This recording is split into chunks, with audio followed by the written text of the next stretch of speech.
Wednesday, everybody. Welcome to another edition of the Sports Exchange. My name is Scott Morganroth, the Motor City Madmouth. I'm excited tonight because you know what? It's official. Our merchandise is out there. So when you go inside the chat link, go ahead and look for it. And then you can find your favorite South Florida Tribune and Motor City Madmouth merchandise out there. So feel free to click on the link provided in the chat. I'm also happy because I got a couple of new fresh voices and faces here to the broadcast on the Sports Exchange. I want to introduce Leo Haggerty, a guy that I work with as well on Friday. Welcome to the big show, Leo. Hey, thanks for having me, Scott. Finally get to get on with you on your own show. Well, you know, I'm hoping you'll be coming on more often. I love working with you on Ralph's show, so it was a natural bringing you on here, and I'm glad we get to do this. So with that said, but you know what, Leo, Joshua Dorr, one of our biggest followers, wants you to do a dog check. So just say dog check. Dog check. There you go. Good enough, Josh. All right. With that said, Bo knows that drill all too well. There you go. With that said, Bo knows that drill, so you don't have to say it. But Bo, welcome to the Sports Exchange. Thanks for having me on, guys. And last but not least, we got George Eichhorn. Hey, good to be with all of you tonight. Let's have a great show. We'll do that. We got a loaded show. We're talking golf, we're talking football, and we're talking basketball. With that said, let me get to the first topic. Okay, Bo, obviously, I guess you want to defer with this, but the topic is, anyway, the PGA Championship invites 7 LIV players. Is this good for golf? Bo, what do you know? Well, so I don't follow golf. To me, it is a drinking game with my friends. That being said, they're going to have to do something like that because the LIV Tour, although they're throwing a lot of money at it, just isn't. They're just not competing quite the same way. So they're going to have to incorporate some of them to bring some balance to golf in general. So it'll probably be fine. Okay, that's good enough. George? I was encouraged by the move, guys, because last year they had a sort of a tentative kind of announcement that they were going to try to work together more often. And the PGA Championship, which obviously is one of the Grand Slam events, is going back to Valhalla in Louisville, Kentucky for the 4th time. And that's, I believe, May 16th to the 19th. And I think it is good because I want to see all of these stars that are supposed to be the top players in the world. And the fact that they are allowing 7 of them from the LIV Tour to be part of the PGA of America's event, which is, like I said, a Grand Slam event, the PGA Championship. I'm encouraged by that. I know they say that the negotiating or the talks between those two tours is not maybe progressing as fast as some people would like. But like I said, when you got a big event like this, I think it's important for the fans, for the viewers, television viewers, and of course the golfers themselves to be in the same great tournament of these Grand Slam events. So, I'm glad that LIV got a few slots in there. And also I understand Tiger Woods is going to play too. So that it could be a really good field. All right, Candy, go to Joshua Dorr's comment and falls into the GMTA stand. Great minds think alike. We know that Bo is not a big fan of dog checks. We got that part. Okay, that's fine. Leo's a new guy. He gets used to it. With deal with you guys. Golf is better when the best players are in the same field. No question about it, Joshua. It is. And George and I experienced with the cart and the Indy Series. We're not going to get into that, but you're better off reunited instead of not being united. With that said, Leo, you have the last word on this. Well, you know what, guys? I don't care who you invite as long as his name's not Jesus Christ. Scotty Scheffler's, he's on fire right now. Let's be honest. The last 5 events, he's won 2, sandwiched the second place, and then won the next 2. There's nobody hotter. And I said this, and Scott, I think you can remember this, like 2 or 3 months ago. Scotty Scheffler ever figures out how to putt, no one's going to beat him. All of a sudden, he changed putters. And look what he's doing now. So, yeah, bring anybody you want to. Scotty Scheffler's on fire right now. Well done. Hey, Bo, I hate to ask you this, but Joshua's doing a question. Bo, why are you anti-dog check? Yeah, just not my thing. I don't know. Okay. But That's good enough. you get plenty of other, participation. So Was a question for Leo. Are you a hockey fan? Oh, absolutely. I can even tell you what offsides is. So yeah, you got to be a hockey fan, right? Well, good. Next time we bring you on the show, we'll do more hockey. Tonight, though, we're going to stick to the business at hand. And yes, Joshua Dorsey. Real quick, you talked about NASCAR. How about that finish in Kansas in the Advent 400? Have you ever seen that close to finish where paint was the difference in one team winning the other? Wow. Well, if you're going to do that, you might as well talk about the incredible finish of the Kentucky Derby as well. Yeah. Because I'll tell you what was it, a 3-horse photo finish? My goodness, that was unbelievable. Yeah, and Mystic Dan won by a nose hair, not a nose, a nose hair. That's how close it was. And I'll tell you what, I didn't think anything could top that. And then the Advent Hill 400, that I've never seen a NASCAR finish that close. So yeah, we had 2 great finishes. It doesn't happen that often, but Scott and I know that there was a real close one at Indy 500 too one year. Way back in the 80s, I believe it was. But it was a great race. Yeah, a thousandth of a second is crazy. Like that is it really is. You can possibly get right there. Any closer than that, they were going to have to add a digit to the to the counter. and yet, ironically, they occurred on the same weekend. So you talk about incredible finishes in the first week of May. Can you imagine what kind of a sports month we're in for? I don't know. All right, next, onwards we go. Aaron Donald, J.J. Watt, talking about unretirement for this year. All right, George, I'll let you lead off with this guy. Well, we might as well throw Tom Brady in again. These guys, they talk about retirement, but you know what? I got to say this, that it is not just recently. We've seen a lot of guys do this, and ladies, where they want to come out of retirement. Their athletic careers, they announce as being finished or over or concluded. And then all of a sudden they say, gee, what am I going to do at my time? Or, gee, I could still hit the golf ball, or I could still throw the football. Doesn't surprise me. I do not know if this is going to happen with those guys, but boy, oh boy, you talk about getting the itch to come and come out of retirement and resume your pro career. I shouldn't say start it, resume it. I don't know. I'm not them. I can't speak for them. I assume they're in a physical condition that would allow it. But maybe you can shed more light on it, Bo, because I don't know. It obviously must revert back to the last team they played for as far as who has the rights to the player, even though they don't have a current contract. But I don't want to get into all that minutia unless you guys want to. But I don't mind, Scott. I mean, if that's what they want to do and there's a suitor out there or a buyer out there, all the more power to them. I don't know. We'll see. All right, let me go to Joshua Door real quick before we put Bo in here, because you've got a Bo in there anyways. Bruins in 5, you changed your tune pretty good. Bo is not a fan of Josh and the guys. It's funny. I have no problem with the guys. I just not jumping in on the dog checks. Like, I don't know. Come on, Josh, do me a favor. Don't get overly sensitive here for crying out loud. Yeah. You guys are here to talk sports. There aren't many shows that talk about dog checks. We allow it to go. Many years ago, I used to be a fan of greyhound racing, many years ago.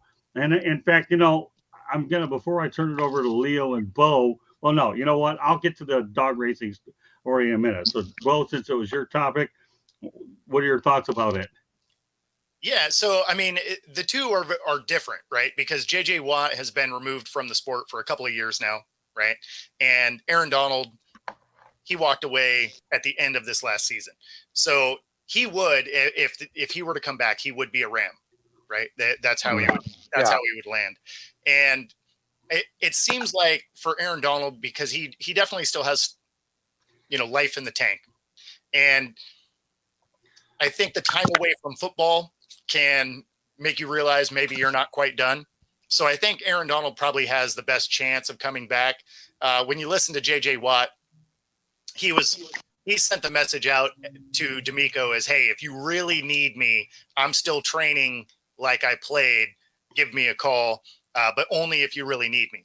And he would add an interesting element to that team. But that one seems like a a less likely scenario, but Aaron Donald coming back, it could be a very real thing. And as a fan of the Seahawks, he would land in my division. And so I hope he stays retired. That is funny. For for my quarterback's sake, I'd like to see that. As a sports analyst, obviously you want to see him back on the field because he's one of the best to ever do it. All right, that's interesting. Okay, Leo. You know what, guys? I hate to deal with the minutia, but they got to come back to their teams that has a contract on them. So I got a feeling that the Bucks and the Rams and Houston, they could get a whole lot of trade value for these guys. And you know what? If people even think Tom Brady can play anymore, that's, trust me, he's done. Stick a fork in. I'll tell you what, the last pass he made against Dallas, they were playing rock, paper, scissors in the Dallas secondary to figure out who was going to intercept it in the end zone. That's how bad that was. So, yeah, hey, it's time. And you know what? After that roast the other night, I don't know how you could even come back when you actually get up and say, hey, the NFL spent $20 million. I told him I did it. And you know what? There was no doubt he did it. That's the funny thing. So, why even bother? But, that's Aaron Donald. He's got a shot. JJ, maybe a little bit down the road. Brady, absolutely none. All right, Candy to the chat room. Let's start off with Robert Wardell. Josh, I told you, Bo, don't try and poke the bear. He will destroy you. All right, now Joshua Dorr is a fan of yours, okay? Because Robert Wardell is in his head. Bring it on, Bo. All right, now I like this one here. This is a great one. This is a compliment from this guy, Leo. I can see Leo being a good ball buster. In other words, and he's nodding his head. We got to get Leo back on here. He's already winning the popularity in the chat anyway. Bo and I were talking about you in the queue at the draft party. It's humor. You got to be witty and really, Bo is professional. The thing in these guys is they're trying to be professional. Great minds think alike, Robert, but you know what? Joshua Dorr's learning. He's getting there. Once he understands our personalities, he even got Coach John Bonamago to say a dog check yesterday, and that wasn't easy to do, but he did get to do it once Coach figures it out. And Josh, you would have had fun if you would have came to the draft party we were at. You'd have had a good time. There you go. All right. Now, on to my dog story, okay? Once upon a time, I used to like to go to the Greyhound races here in Hollywood over on Pembroke Road and Pembroke Road and US 1. I enjoyed over the Hollywood dog track. Now, let me tell you this, okay? Many years ago, when I was doing a seminar out in El Paso, Texas, I went to the dog track out in Juarez, Mexico. And if anybody's ever been to Juarez, Mexico, oh, is that a dirty place? But I figured, what the heck? So what I decided to do was I decided to bet on a dog named Bill Walton. I figured maybe the dog's got to be better than the actual basketball player. What do you think happened? Bill Walton, the dog, not the player, finished in last. My eyes started drinking in my pop, and I got sick off the water in Mexico and lost with Bill Walton. Go figure. But I still like Greyhound racing, Josh. And I don't know if that's worth a dog check, but at least you got a dog story out of me anyway. Now, as far as staying on point here, okay, with Donald, he's got a championship ring. If he comes back, it's gravy. J.J. Watt's yearning for that championship ring. I can actually see him coming back, and he's already stated he would to D'Amico Ryan, is what he said, if you really need me. So one has a ring, the other one doesn't. We'll see how it plays out from there. All right, well, let's keep it going. Next year, you're in Seattle. We'll make it happen. We're talking about all these parties, and also at the dog track in Mexico, they eat the lose. I don't even forget that. Thank God I had dinner those guys. Let me jump in here real quick. I'll be out in Seattle doing a football camp out at Pacific Lutheran in July. If you're out in Seattle there, big boy, let's get together. Yeah. That's what I mean. Absolutely. I told you. That's what we like to do. We bring on new people. When you come in that area, bingo. That's what you have there. Okay, so that's what it's all about. And like I said, I've dealt with a lot of individuals in sports media before. And when Leo and I go on Ralph Williams' External Bum Show, we have a lot of fun, don't we? Oh, it's it's fair game from the time you walk in the door there, buddy. That's for sure. Yeah, you and I definitely are the life of the show, and Ralph does what he's got to do. But when you put Scott and Leo at each other, I'll tell you what, it is a lot of fun, and there's never a dull moment when we go out there and get on. We That's talk why. about USF and FAU all year. I mean, hey, what the heck? It was fun. Yeah, and we met over at USF at the Sundome, as I call it, not the Yingling Center. I never knew it as anything but the Sundome, and that's a place where I got my degree, and we did take a photo. So like I said, I'm looking forward to bringing Leo on more shows because we just get to pick up where we left off on Fridays, right, Leo? Good stuff, Absolutely. Right? Hey, it's not for the faint of heart. If you can't take it, get out of the kitchen because it's getting hot. Yeah, well, you know what? Ernie Harwell came up with that one. If you can't stand it, get out of the kitchen, just so you know. All right, so I don't know where you heard it. I heard it from Ernie. All right, third topic tonight. WA is mishandling a prime marketing opportunity. All right, Bo, need some clarification on this. Yeah, so this is something that it's disappointing. Of course, here in Seattle, we live in a market that has a WNBA team, one that's been highly successful through the years, right? They won 4 championships. And you're coming off their best draft class ever, right? Most people have an idea of who the top 7 draftees were, right? And unlike a lot of drafts where there's a huge gap between the end of a season and then there's the draft and then another big gap before the season starts, for the WNBA, their national championship was just over a month ago, right? Lots of TV coverage, lots of hype around Angel Reese and Caitlin Clark and, all of those top players, right? So then you go directly into the WNBA draft. Largest viewership it's ever had by a large margin, right? So then 2.5 weeks later, just a few days ago, we hit the preseason for the WNBA. What's crazy about it is I bet none of you even knew because they are not marketing it at all. And if they were smart about it, because people are still primed to watch basketball, right? NBA is in they're in the playoffs right now, right? So in between these games, they could be hyping up these preseason games where they have, last year's national champion going against Caitlin Clark, the number 1 overall pick. Like, you could be hyping these things up, and their media train is just not really doing it at all. And so for most people, you'd have to look up the fact that preseason has already started. Even here in Seattle, you're not really seeing anything that's letting you know the WNBA has started.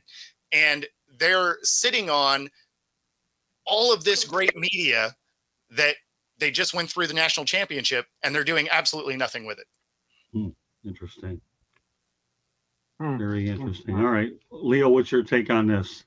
Not only are they sitting on it, they haven't realized that Caitlin Clark is the exponential change in the WNBA. I had my reporters fighting over who would cover her. That's how, you look at last year. Yeah, Connecticut had a good season with the men, but when you talk about one player, it was Caitlin Clark. Men, women, didn't matter.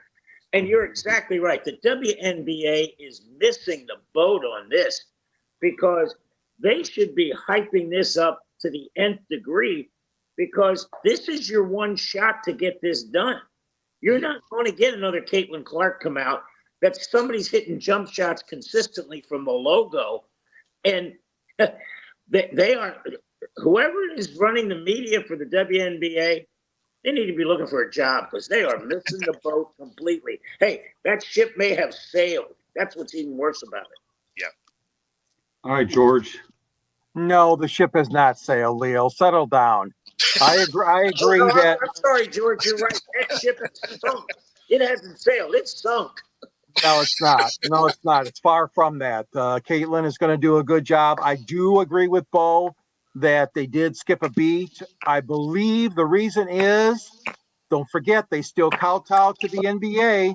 Mr. Silver, you got a commissioner of the WNBA, that lady that was there for the draft. And I mean, don't get me wrong. It just was not the best of timing because of the fact that the NBA was starting its postseason. I'm not giving them any excuse, okay? And I do agree that they, and like you said, Bo, well, then doggone, make up for it now during the NBA playoffs. But don't forget, so much of that commercial time, every minute is allocated in those games by the networks. But if I'm ESPN or I'm, ABC or whoever is doing the WNBA, Fox Sports, whatever, I want to be at the table there and I want to have that discussion, Bo. I agree that they should have talked about this a long time in advance. That, hey, look, it's a banner year for the NCAA women, and we need to, piggyback on this. I know exactly what you're saying. Detroit. Now imagine us.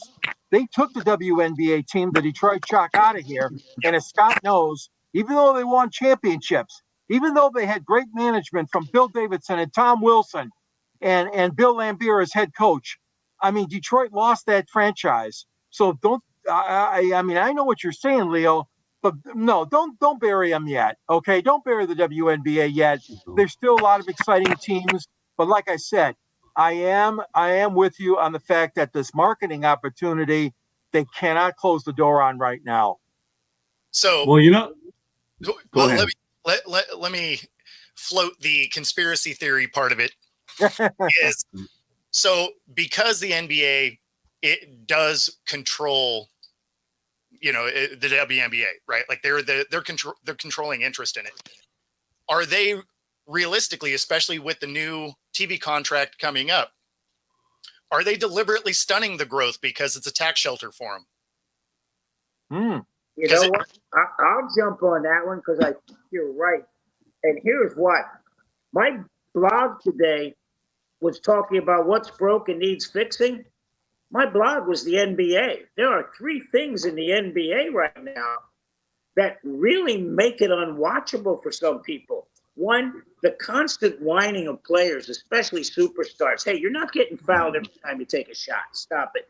Yeah. The second, the embellishment of contact. Look at the Knicks last night with DiVincenzo. I thought I was watching soccer. I was looking for Manchester United and Man City. Oh, City. The third thing, the last 2 minutes of the game are the longest time.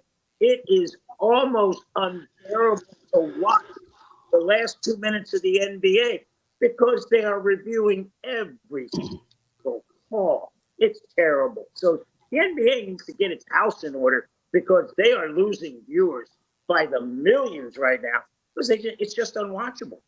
All right, well, let me add a few things to this because this is a good topic, better than I thought it was, Bo, now that I hear what's coming out of it. Number one, maybe I took a dumb pill, but I'd like to know why the WNBA is on Ion Television, the home of crime shows, number one on Friday night. Number two, I also believe that Caitlin Clark's addition to the league will be the equivalent to Larry Bird and Magic Johnson to the NBA when obviously the NBA was on tape delay.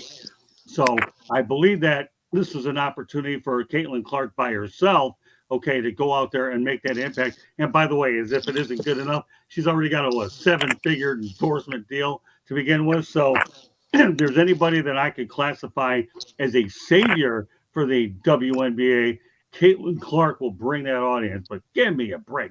Ion Television, I'm used to watching crime shows on that. I'm not used to watching women's basketball. And I would think they'd have to rethink that thing. Hold on, George. Okay. I know the Detroit Shock lost. There's the Houston Comets. If you look at the WNBA, okay, how many championship teams did they lose that went defunct? Now, Leo, I'll tell you one thing about the NBA, what killed it. Forget about your 3 points, and I'll tell you why. Load management killed it, and Charles Barkley isn't helping it. I don't disagree with you guys. And again, I don't disagree with you at all on any of this. But, the crazy part of this is that South Carolina goes undefeated. And that's a side story to Caitlin Clark. The fact that somebody doesn't see this, where the 4 of us say, Caitlin Clark, put her on the top of the mountain. She's there. She should be the face of the WNBA, and they're not doing that. Or if they're trying to do that, they're doing a piss poor job of it. That's for sure. Ion TV. Here's what's scary, Scott. Maybe that's the only network that wanted it before Caitlin Clark shows up. Now they're stuck with it. Well, you know what? Great minds think alike, Leo. I'll leave it at that because that's a winner. Candy, come on here and do a little bit of promotion. 2 more topics to get to. I know that Leo and Bo have other shows. We got a couple more great topics to begin with. All right, Candy, take it away. So if you see that red subscribe button, hit it, like us, share it to every one of your friends, family, anyone that you think would enjoy the show. We talk baseball on Monday nights. We talk football on Tuesday nights. Wednesday night, we talk all sports. You never know. It could be golf. It could be cornhole. It could be WNBA, NBA, NHL, hockey, NFL. You never know. Cornhole. All of the above. So make sure you check us out. Thursday nights is Pundits Pundit and Fire Up. Wednesday nights will be Motor City Mad Mouse Show to be debuting on another network. We do have a new online store. If you look at the chat, very first comments were a link to our new online store so you can get any kind of South Florida Tribune or Motor City Mad Mouth paraphernalia. If you need a new shirt and you want our logo on it to help us promote, we'd love you to go out. It's a grand opening sale, 20% off discounts right now. We also are available wherever you get your podcasts, any place. We have a website, www.southfloridatribune.com. Scott also wrote a book. His book is Lessons from the Microphone, Tuning into the Enduring Wisdom of Visionary Leaders. It is available on Amazon, Kindle, Barnes & Noble, Apple Books, and Google Books, or wherever you want to. If you want to learn about the business, Scott's been in the business for over 40 years and how it has changed over time. If I talk too fast and you missed anything, scrolling at the bottom, it has it all. One last thing, if you want to advertise or sponsor a show, call Scott 954-304-4941. And we'd also ask you to like and share other of our panelists. They have their own shows and networks, so please frequent them as well. Thank you. Back to you, Scott. All right. Well, I enjoyed the dialogue going on in the chat room between Joshua Dorr and Robert Wardell. This is really good. So, Josh, you really have to explain to Robert, okay, what your dog checks are all about. You really do, because this guy here is new to the program, but boy, I'll tell you, he's pretty good. Besides anybody trying to do him. Josh, I'll let you guys figure it out amongst yourself. 2 topics I want to get to. United Football League viewer numbers surprisingly good. Bo, give us the details. Yeah, so I mean, it's something that I worried that this league was going to be stunted growth-wise because of when they were blending them together. They lose half the teams. They completely, alienate markets that they already had teams in. Right? They made it a regional sport by getting rid of Florida and New York, New Jersey, Seattle, Las Vegas, all those areas lost their teams. And so I was curious if people were really going to tune in. And the DC Defenders, their game this weekend had just over 1.2 million viewers. And so what it's showing you is that people are tuning in, and the need for spring football is there. It's prevalent. So what it is it's encouraging that one of these leagues might finally work. I mean, that's really the biggest thing we're looking for here. And they've already started talking about they may start to add teams back in moving forward. Not for this season, obviously, but for next year, there's a potential. The year after, there's still, there's the same potential. So if the viewership can stay up, then we may actually see this thing start to grow back out of this regional sport that they created. All right, Leo, what's your take on it? You know what, guys? Let's be honest here. This league was starting to take off, the USFL, till COVID hit. I mean, Seattle was drawing 25,000 out there for their games, and then COVID hit and shut everything down. Tampa was drawing 20,000. Yeah, all of a sudden. And their idea of the kickoff was revolutionary. Look, the NFL's even adopted it because if you have 10 kickoffs in the NFL, 9 or 10 of them are not even going to be returned because these guys are kicking it out of the end zone. Now you kick it out of the end zone, the ball comes out to the 40. That's going to change a whole lot of thought by special team coaches. So, yeah, the NFL, they took that right away. I would love to see this work out for the United Football League, simply because now that 8 teams will become 12 next year. You'll start to get the teams back. You'll get a Florida team. You'll get back a New York, New Jersey team. Seattle deserves to come back in. Yeah, you're going to see that happen. Pittsburgh needs to come back in. So, yeah, I think you're going to see that happen because the smartest thing they did is these teams are playing in their home city. How dumb was it last year? They're all playing in Canton, Ohio. Hey, Yeah. I'm going to support that. Are you lost your mind here, guys? Right. You got to play where your name is. If I'm the the St. Louis Battle Cats or whatever they are, Battle Hawks, get it right. There you go. and out the Battle Hawks, right? They got to play in next to the Mississippi River. They can't be playing in Canton, Ohio.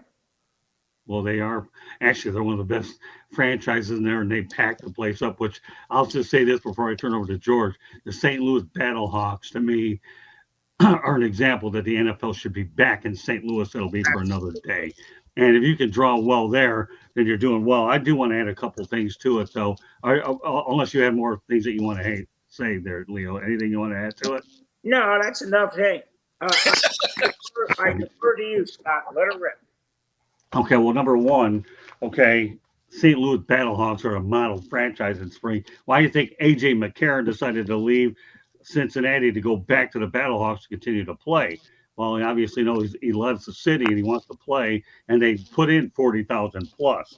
Number two, last night's edition of Inside the Pigskin, we talked about Jake Bates, the Michigan Panthers kicker, who's kicked 3 60-yard field goals in 1 year. And when you talk about the historical significance, I don't think the NFL's had a kicker kick 3 in the league hasn't kicked 3 in a year. And we got this guy. So I'm talking about creating stars. Now, when it comes to expansion, you better believe it's going to happen, and it's going to happen exponentially.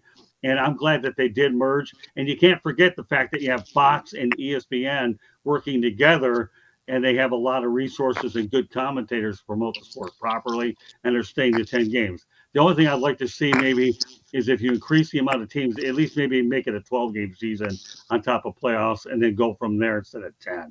Other than that, I think this to me has been unbelievable. George, go ahead.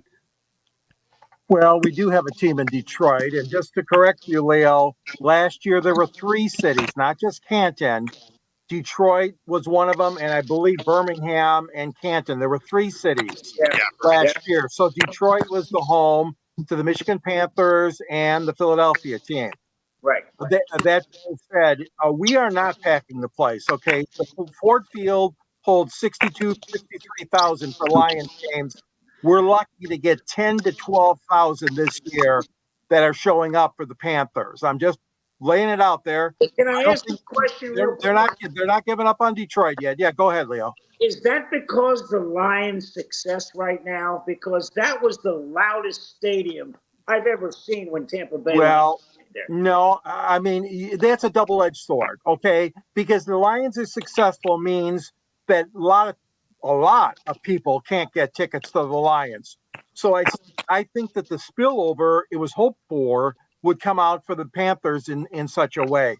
But that being said, don't forget the draft. I mean, that was the sole story for Detroit, hosting that draft, and people put up a lot of money to have parties and to have watch parties and to buy souvenirs and all that. So you got to give the Panthers a pass this year, only because so much has been happening with Detroit and the NFL and the Lions. So I know I'm contradicting what I said about 10 to 12,000, but I think that Detroit is still going to be a good franchise for them.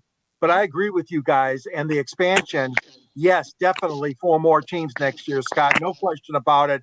And you guys, Leo and Bo, talked about it too. I mean, you got to get back to New York, you got to get to Florida, got to get into some of the major areas as well. But no, I agree. They've done some innovative things. I think the UFL is here to stay. Well, let me add this though. First of all, the Panthers haven't helped their cause any because their first two seasons weren't very good, anyways. They backed into the playoffs with I think an under 500 mark, and then the year before under Jeff Fisher they were awful at what 2-8. Yeah, So yeah. if they can put together some winning seasons, we all know. Hey, listen, Detroit supports mediocre teams.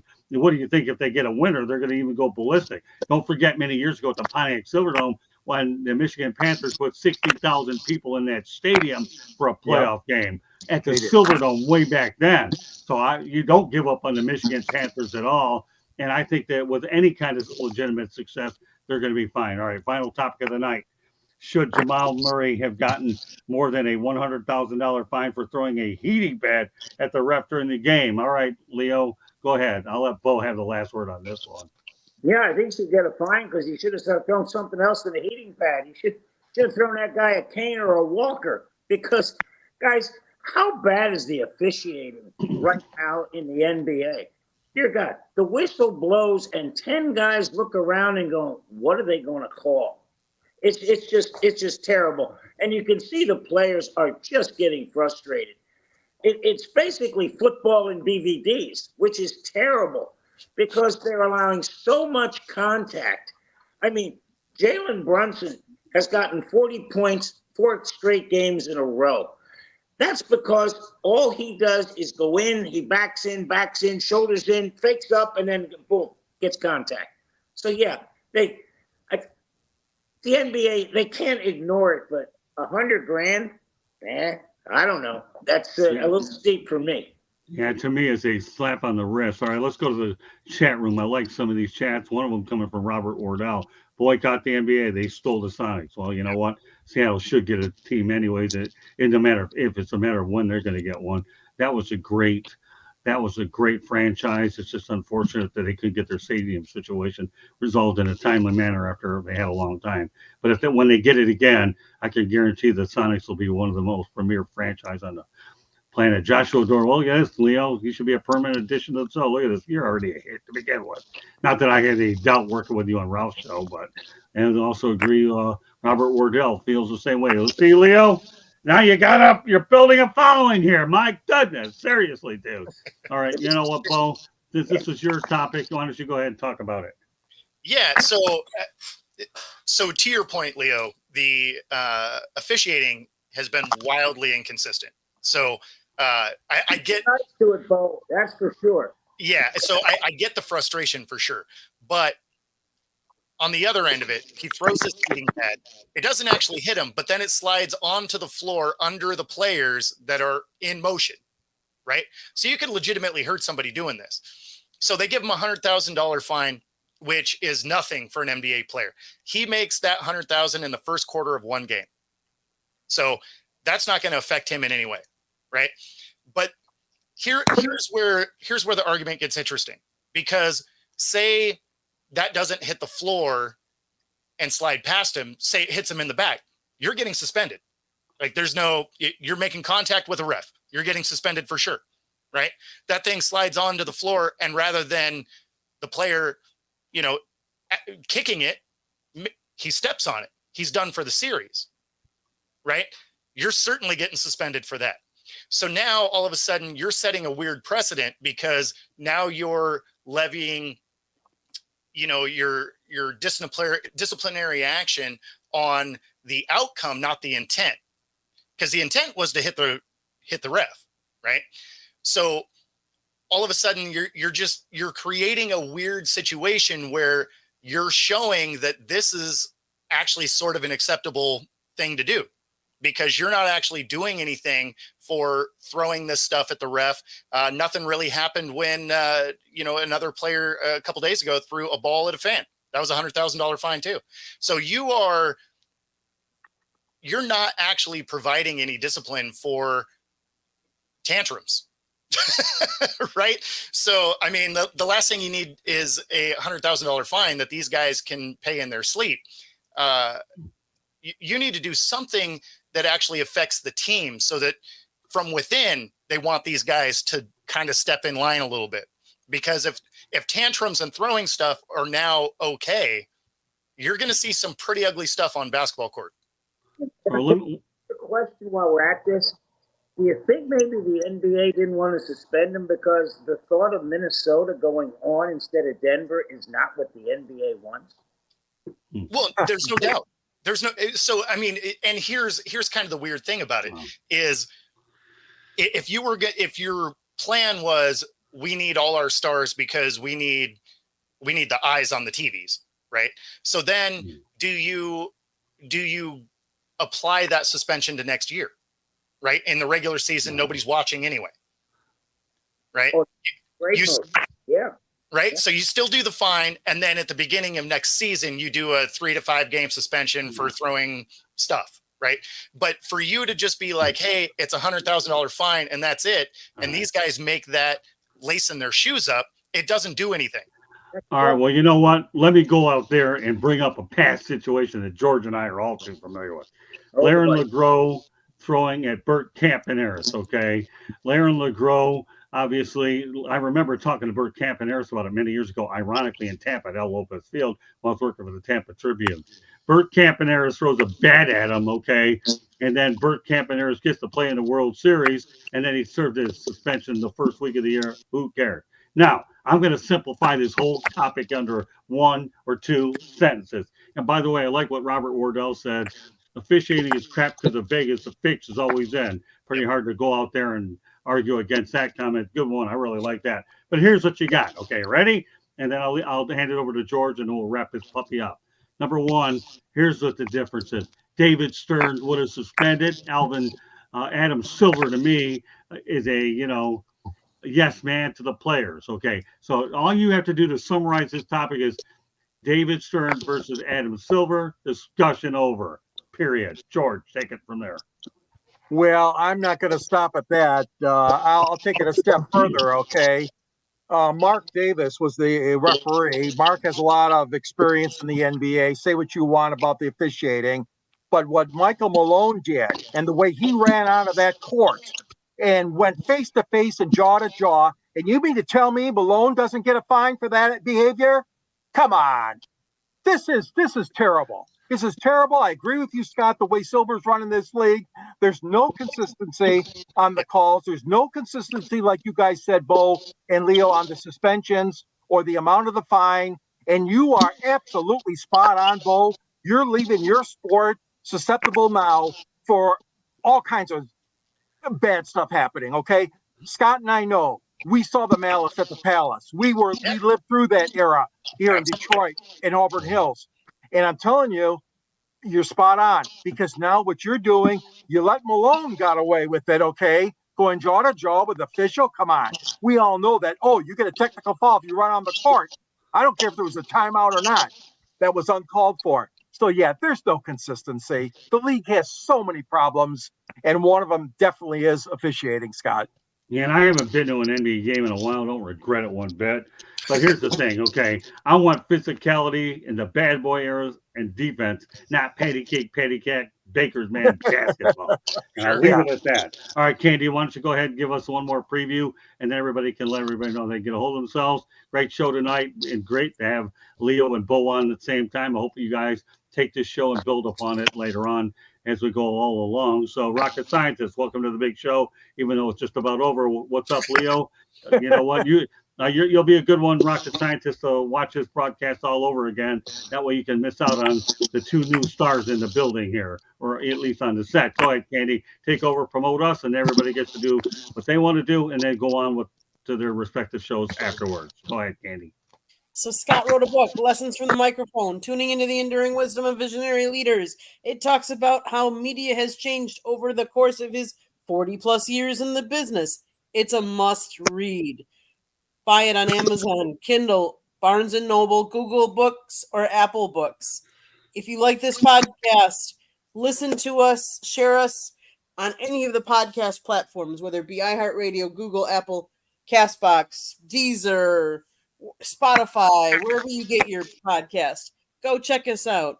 If you like this YouTube channel, there's a red subscribe button. If you see that, that means you have not subscribed to us yet. And I ask you, why haven't you? Hit that button, subscribe, like, and share us with all your friends and family and anybody you think might like our channel. Monday nights is 108 Stitches Baseball Talk. Tuesday nights is Inside the Pigskin. Wednesday nights is the Sports Exchange, where you will hear all different sports. Thursday nights is Pundit's Pundit, and then Fire Up, where we talk about all kinds of different sports as well. If you would like to advertise or sponsor a show, please call Scott, 954-304-4941. We have a website, www.southfloridatribune.com, where you can see Scott's writing. I take pictures. George writes. George has a book. He'll tell you about it. The other thing is tonight we launched our merchandising line. In the first comment, you can see there is a link so you can get 20% off any of our merchandise. If you want a baseball cap that has South Florida Tribune's logo on it, or if you want a sweatshirt or a jacket or a stadium seat or a mug, go out and buy it now because our grand opening sale is 20% off. I think that's about it, Scott. Back All to right, you. Robert, just to answer your question, right now it's on hard copy or online. We're working on the audio version. Also, for all of you folks that are on Twitter, you can follow the South Florida Tribune at Tribune South. So that's at Tribune South. And Robert, hopefully you'll be on more shows with us. But boy, it's been pleasant to have you on here. With that said, Bo, why don't you let everybody know how they can get a hold of you? Yeah, so you can find me on all the socials at Football Talk with Bo. Of course, my YouTube channel at Football-Talk. You can see me on the Tuesday show here every Tuesday and on Roku TV 5 days a week. Very good. All right, Leo, let them have it. Yeah, you go to Amped Up Sports on Facebook. I do a daily post there. And I'll tell you what, Candy, I was amazed that you did that all without taking a breath. I'll tell you what, that was, I got to meet you. Absolutely. That was impressive. I learned from the best. I learned from Scott. Don't worry, she'll be up in Tampa. It's only a 4-hour drive, no matter how bad my eyes are. You'll meet her. I promise you there, Leo. Yeah, Okay. and you know what, Scott, what people don't realize is, you and I are, we're the dinosaurs of this, but, we weren't around when Roosevelt was president. We're not talking Theodore. We're not talking Franklin. We're not that old. You know what, Leo? You are the best. We're going to get you on more often. You're a hit in the chat room. You've always been a hit with me. So I'll find a way to get you in here by hook or by crook. I'll do it. I need to go out to Black Rock and do it out there. Don't worry. You know what? You and I have a date over at Black Rock when I come back to Tampa. Don't worry about that. That's a given. Don't worry about that. Okay. And we want to thank Black Rock Bar and Grill for sponsoring our show, allowing us to do 108 Stitches Baseball Talk. No, that's another show, but Inside the Pigskin over there a couple weeks ago. See, I remember all these shows. It is what it is. George, let everybody know how they get a hold of you. All right. Under the South Florida Tribune, under the Motor City Tribune banner. And at the end of my column, there's always a little link that you can click on. And Candy was referring to the book I wrote, which is now several years old, but it's still a good book. Detroit Sports Broadcasters on the Air, and a younger Scott Morganoff and a younger George Eichhorn are in that book, and a younger Muhammad Ali and a living one too. Sorry about that. I didn't say it the right way, but It doesn't matter. Scott, there's some great pictures in that book as well. So you can reach me on Yahoo, gichorn@yahoo.com, and on Twitter, SanGSports99, and follow me here on 108 Stitches and the Sports Exchange, and I'm glad to be part of the network. All right. Well, you know what? It's been great to have this group here tonight. I really enjoyed it. I'm glad we moved it up to 8 o'clock to accommodate Bo and Leo. And I always look forward to having Bo on. He's a part of our family. Leo, obviously you live in the same state, so we're going to see each other again. And I have more plans to get up to Tampa to do other stuff. So meanwhile, we appreciate all the participation in the chat room. Robert Wardell, please subscribe to our YouTube channel if you haven't already. And also, if you're on Twitter, please follow us at Tribune South and everybody else as well. So, meanwhile, on behalf of Bo Crouch, George Eichhorn, Leo Haggerty, my name is Scott Morgan, off the Motor City Madmouth. Thank you for joining us on this edition of the Sports Exchange. Tomorrow night, we have Pundit. So, we're going to have a great show tomorrow night. And Fire Up and Candy's going to be a part of that. So, Leo, Bo, great to have you on the same. And I hope you guys can do more after the show is over with. So, God bless everybody, and thanks a lot for joining us. Good night, everybody. Good night.